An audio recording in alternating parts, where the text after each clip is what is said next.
ये कांग्रेस और बीजेपी कभी भी नहीं चाहेंगे कि आप एक ताकतवर ताकत बन जाएं। ये कभी नहीं चाहेंगे कि आपके नुमाइंदे कामयाब होकर विधानसभा में चले जाएं। कभी भी नहीं चाहेंगे कि आपके बच्चे स्कूलों में जाकर तालीम हासिल करें।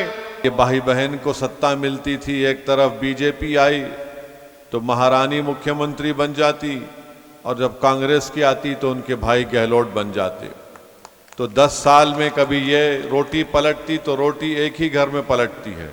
अरे यहां पर आकर मालूम होता है कि यहां पर जो कांग्रेस के मौजूदा विधायक हैं उन्होंने वक्फ संपत्ति को बर्बाद करके रख दिया।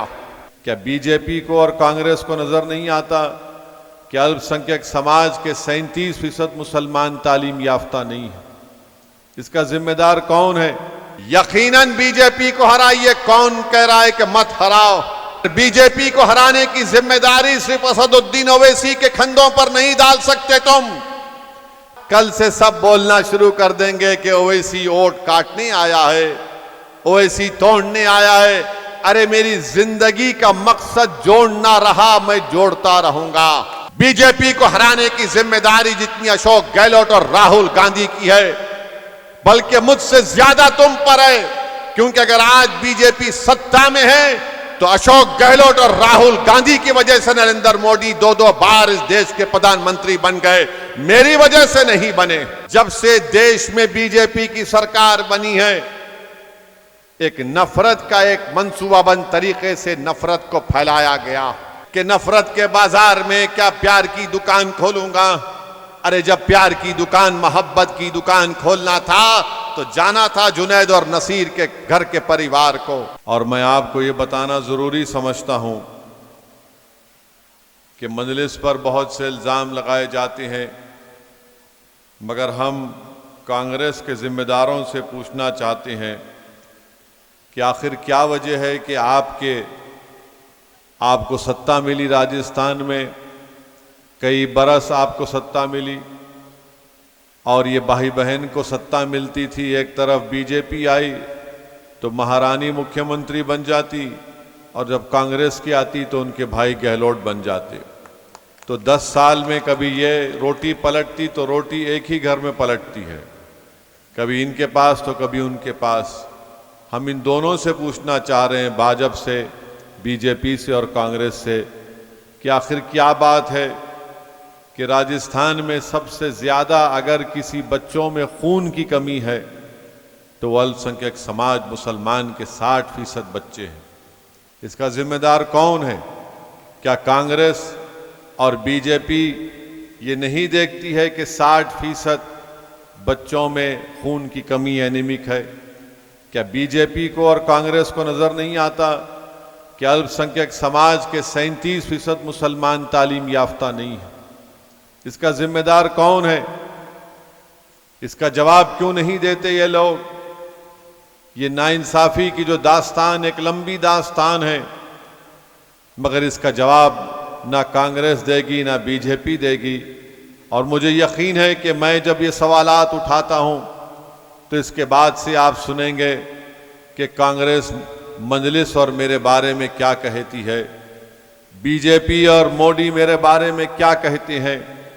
हम ये पूछना चाहते हैं कि राजस्थान में अल्पसंख्यक समाज का, उसकी मिनिस्ट्री का बजट आज से 1.5-2 साल पहले जब मैं राजस्थान को पहली मर्तबा आया था तो मैंने अशोक गहलोत की सरकार से पूछा कि 90 करोड़ अल्पसंख्यक समाज का बजट इतना कम क्यों है?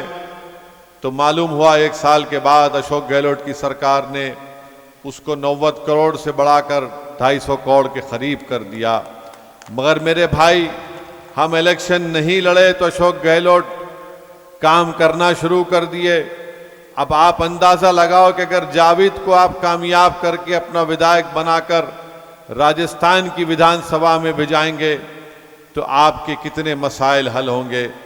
मगर जब अल्पसंख्यक मिनिस्ट्री के बजट की बात हो रही है तो मैं तेलंगाना प्रदेश से आता हूं, वहां पर मजलिस इत्तेहादुल मुस्लिमीन के सिर्फ 7 MLA हैं, विधायक हैं, कोई मंत्री नहीं है।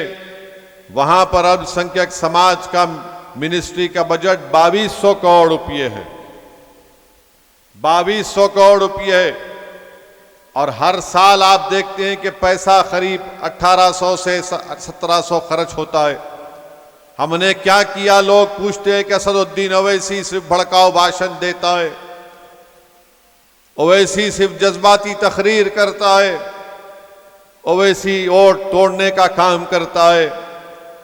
सुन लो, जिस प्रदेश से मैं आता हूं वहां पर मजलिस के मेरी पार्टी के 7 विधायक हैं। हमने मंत्री बनना कबूल नहीं किया। हमने ये हुकूमत से कहा कि जिस जनता ने, जिस अवाम ने हम पर भरोसा करके हमको कामयाब किया, आप उस जनता के लिए काम करो। ये कांग्रेस और बीजेपी कभी भी नहीं चाहेंगे कि आप एक ताकतवर ताकत बन जाएं। ये कभी नहीं चाहेंगे कि आपके नुमाइंदे कामयाब होकर विधानसभा में चले जाएं। ये कभी भी नहीं चाहेंगे कि आप ताकतवर बने। ये कभी भी नहीं चाहेंगे कि आपके बच्चे स्कूलों में जाकर तालीम हासिल करें। ये कभी भी नहीं चाहेंगे कि आपकी औलाद डॉक्टर बने, कलेक्टर बने। ये सिर्फ यही चाहेंगे कि गुर्बत के इस साइकिल में आप अपनी जिंदगी उसी में गुजारते रहें, कस्मा पुरसी के आलम में अपनी जिंदगी को आप गुजार दें। याद रखो, अगर आप इंसाफ चाहते हैं, अगर आप अपना हक चाहते हैं, अगर आप नाइंसाफी का खात्मा चाहते हैं, अगर आप इज्जत की जिंदगी गुजारना चाहते हैं, अगर आप हुकूमत के जुल्म को खत्म करना चाहते हैं, तो जमहूरियत तुमको पुकार पुकार कर कह रही है कि मुत्तहदा तौर पर अपने वोट का इस्तेमाल करो, ताकि भारत की जमहूरियत मजबूत हो, ताकि राजस्थान में जमहूरियत मजबूत हो, ताकि तुम्हारी आवाज, तुम्हारी तकालीफ का जिक्र राजस्थान की विधानसभा में जब होगा तो हुकूमत को झुकना पड़ेगा तुम्हारी ताकत के सामने। हुकूमत को आपके मुतालिबात को मनवाना पड़ेगा। ये काम मजलिस ने किया तेलंगाना में। अरे यहां पर आकर मालूम होता है कि यहां पर जो कांग्रेस के मौजूदा विधायक हैं, उन्होंने वक्फ संपत्ति को बर्बाद करके रख दिया, वक्फ की जायदादों को बर्बाद करके रख दिया। अरे जब हम अपने मुख्यमंत्री से 2 महीने पहले मिले, कई बातें हुई। हमने कहा कि मुख्यमंत्री साहब, हैदराबाद के अतराफ आप हमको 100 एकड़ कब्रिस्तान की जमीन दो गवर्नमेंट की। हमने 100 एकड़ जमीन गवर्नमेंट से ऑर्डर निकलवा लिया। 100 एकड़ जमीन कब्रिस्तान को हमको हैदराबाद के अतराफ दी गई। वहां पर हमने वक्फ बोर्ड को कहा कि इसकी हिफाजत करो। आप बताइए मेरे भाई, ये होती है सियासी ताकत। जिन कांग्रेस के नेताओं को आपने अपना एमएलए बनाया, वो ताकतवर बन गए, मगर जिन्होंने उनको वोट डाला वो कमजोर हो गए। मजलिस ये करती है कि जो वोट डालता है उसको ताकतवर बनाती है। मजलिस ये करती है कि जो कमजोर होता है वो हमारी आंखों में मजबूत होता है। जो मजलूम होता है उसको उठाना मजलिस का मकसद है। जो बेजुबान है उसकी आवाज बनकर पार्लियामेंट और विधानसभा में हम लड़ते हैं। ये मजलिस का काम रहा है।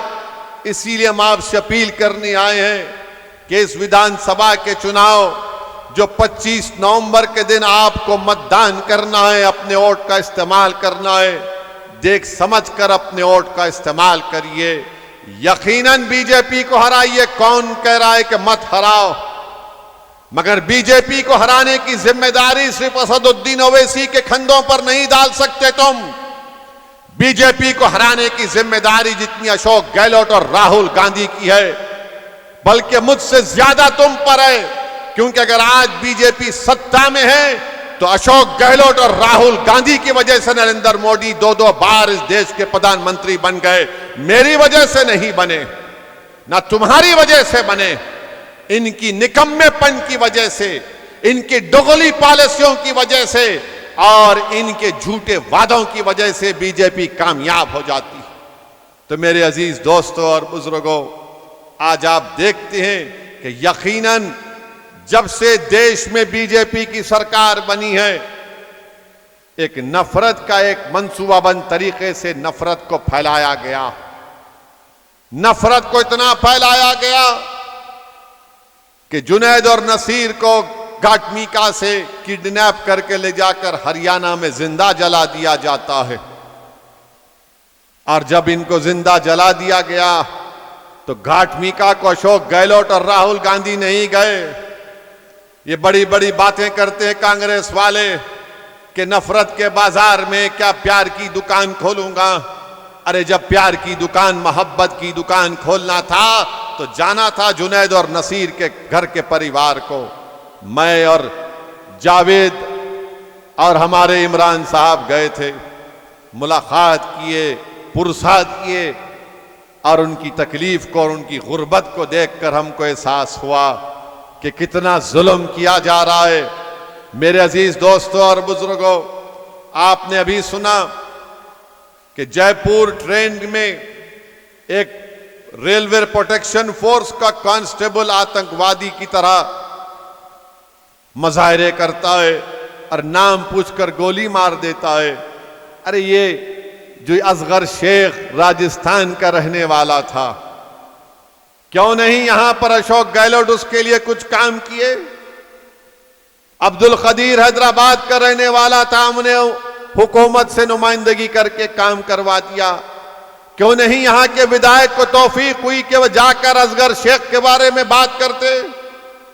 आज जब हम यहां पर आए हैं तो हमारी इस जनसभा के बाद, जलसे के बाद, कल से सब बोलना शुरू कर देंगे कि ओवैसी वोट काटने आया है, ओवैसी तोड़ने आया है। अरे मेरी जिंदगी का मकसद जोड़ना रहा, मैं जोड़ता रहूंगा। मैं तोड़ने नहीं आया, मैं जोड़ने आया हूं। हां, मैं उन लोगों को तोड़ने आया हूं जो गरीब जनता के दिलों को तोड़ चुके हैं, जिन्होंने, मैं उनको तोड़ने आया हूं जिन्होंने नौजवानों के ख्वाबों को चिकनाचूर करके रख दिया। मैं उन लोगों को तोड़ने आया हूं जिन्होंने हमारे बुजुर्गों के ख्वाबों को पूरा नहीं किया। मैं उन लोगों को तोड़ने आया हूं जिन्होंने हमारी मां और बहनों की आंखों में आंसू पैदा कर दिए। अब वक्त आया है तुमको रुलाने के लिए।